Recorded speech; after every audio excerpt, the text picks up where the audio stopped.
Body builders மட்டும்தான் protein எடுத்துக்கணும் அப்படின்னு சொல்லிட்டு நிறைய பேர் நினச்சிட்டு இருக்கீங்க. ஆனால் நார்மலாகவே ஒரு ஹியூமன் பாடிக்கு புரோட்டீன் எவ்வளோ முக்கியம் அப்படின்றத பற்றி தான் இந்த வீடியோவில் சொல்ல போகிறேன். வீடியோவை ஃபுல்லாக பாருங்கள். புரோட்டீன் நம்ம இன்டேக் பண்ணும்போது நம்ம பாடியில் இருக்க மசில்ஸை கிரியேட் பண்ணுறதுக்கும் அதை பாதுகாப்பாக வச்சுக்கிறதுக்கும் இது ரொம்பவே சப்போர்ட் பண்ணும். இப்போ நீங்கள் வெயிட் லாஸ் பண்ணும்போது புரோட்டீன் இன்டேக் பண்ணுறீங்கன்னா உங்களுடைய பசியை கண்ட்ரோல் பண்ணி வயிறை ஃபுல்லாக வச்சுக்கிறதுக்கு ரொம்பவே சப்போர்ட் பண்ணும்.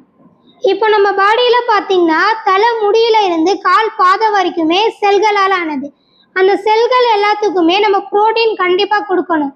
இப்போ நீங்கள் எவ்வளோ வெயிட் இருக்கீங்களோ அந்த வெயிட்டுக்கு தகுந்த மாதிரி நீங்கள் டெய்லி புரோட்டீன் இன்டேக் பண்ணணும். புரோட்டீன் அப்படின்னாலே வேவ் புரோட்டீன் தான் எடுத்துக்கணுமா அப்படின்லாம் கிடையாது. உங்களுடைய ஃபுட்டுலேயே நீங்கள் புரோட்டீன் இருக்கிற மாதிரி எடுத்துக்கலாம். இப்போ உங்களுடைய வயசுக்கு எவ்வளோ புரோட்டீன் எடுத்துக்கணும் அப்படின்னு தெரிஞ்சுக்கணும்னா ஸ்க்ரீனில் இருக்க என்னோட நம்பருக்கு சேட் பண்ணுங்கள், நான் உங்களுக்கு சொல்கிறேன்.